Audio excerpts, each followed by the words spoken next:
The wind howled across the Texas plains that morning, carrying dust, regret, and something else, something heavy that pressed against the chest like the weight of an old memory.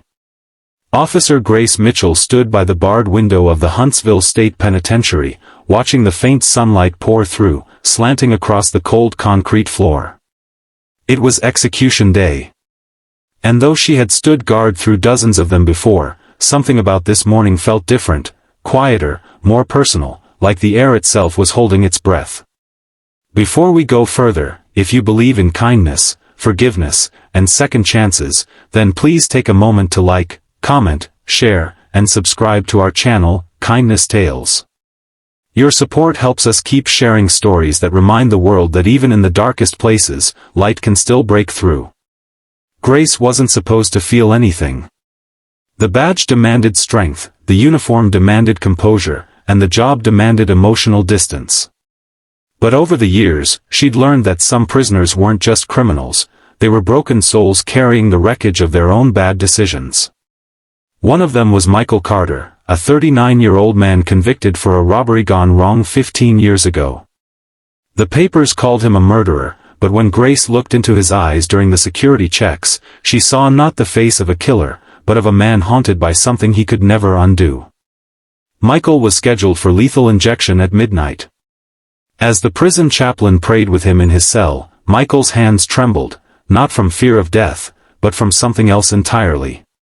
When Grace came to escort him for his final meal, he looked at her with eyes filled with exhaustion and said quietly, "Ma'am, I have one last request before I go. Please, can you help me?" The room fell silent. Normally, last requests were handled by the warden, but something in his tone, soft, broken, and stripped of all pride, made Grace pause. She nodded gently, not knowing that what she was about to hear would change her forever.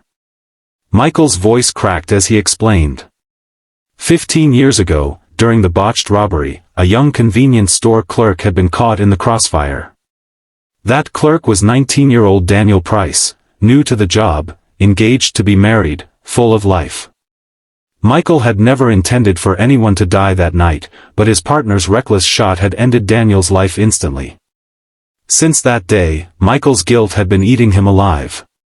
He said he'd written dozens of letters to Daniel's mother over the years but had never found the courage to send them.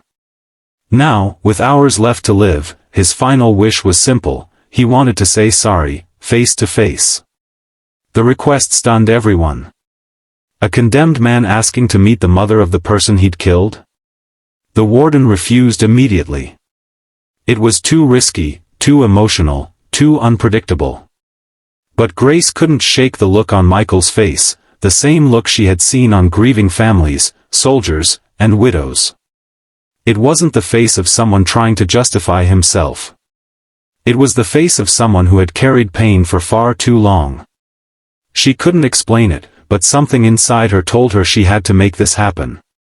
For the rest of that day, Grace tried everything she could. She went to the warden again, explaining how this might give both the prisoner and the victim's mother a sense of closure. The warden hesitated but finally agreed, under one condition: it had to happen inside the prison chapel, under supervision, and only if the mother agreed. Grace took it upon herself to find her. Locating Mrs. Price wasn't easy. She lived 2 hours away in a small town near Austin, where time seemed to have stopped after her son's death. When Grace arrived, she found an elderly woman sitting on a porch surrounded by faded photographs and wilted flowers. At first, Mrs. Price wanted nothing to do with it. "What could he possibly say to me now?" she whispered, staring at the ground. But as Grace gently explained how Michael had carried her son's picture every day in prison, how he'd refused parole twice because he didn't believe he deserved to live free, something shifted in the woman's eyes. Her grief was still raw, but beneath it, there was curiosity, maybe even the faintest flicker of compassion. After a long silence, she finally said, "All right. I'll hear him. But I don't forgive him. Not yet." That evening, the sun dipped low over the prison yard as Grace escorted Mrs. Price to the chapel.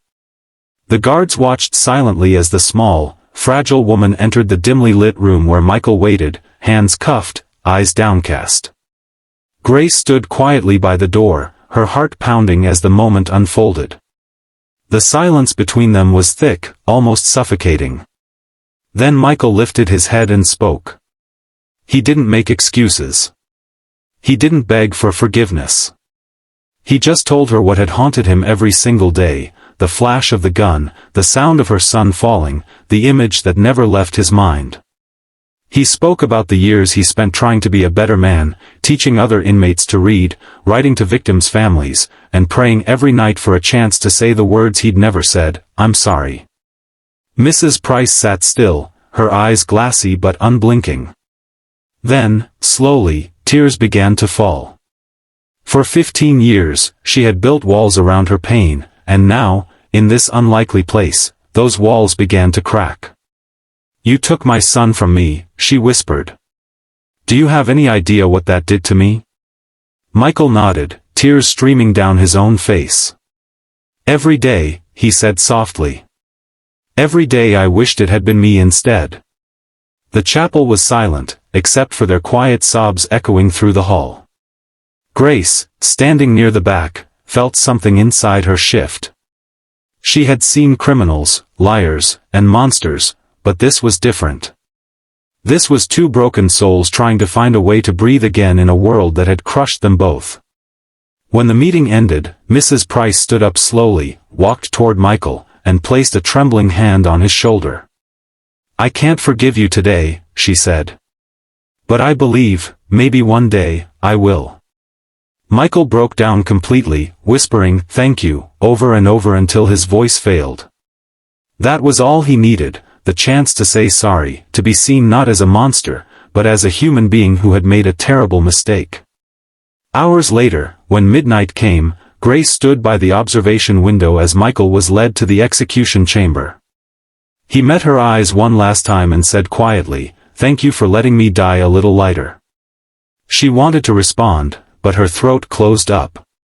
When it was over, she stood there long after everyone else had left, her badge feeling heavier than it ever had before. The next morning, Grace drove to Mrs. Price's house. She found the old woman sitting in her garden, staring at the sunrise. Without a word, she handed Grace a folded piece of paper, Michael's last letter. Inside, in shaky handwriting, were just a few lines: "Tell her I finally saw the light before the end.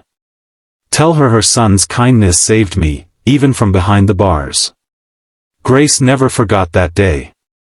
It changed how she saw her work, her purpose, and the meaning of justice. She realized that the law could punish, but only compassion could heal. In the years that followed, she started a program helping inmates reconnect with the families they had hurt, and she made sure Michael's story lived on, not as a story of crime and punishment, but as one of redemption and grace. If this story touched your heart, please don't forget to like, share, and subscribe to Kindness Tales. Your engagement helps us continue bringing real stories of hope and humanity to the world. And before you go, here's a special request: comment below. Speech balloon: do you believe everyone deserves a second chance, no matter their past?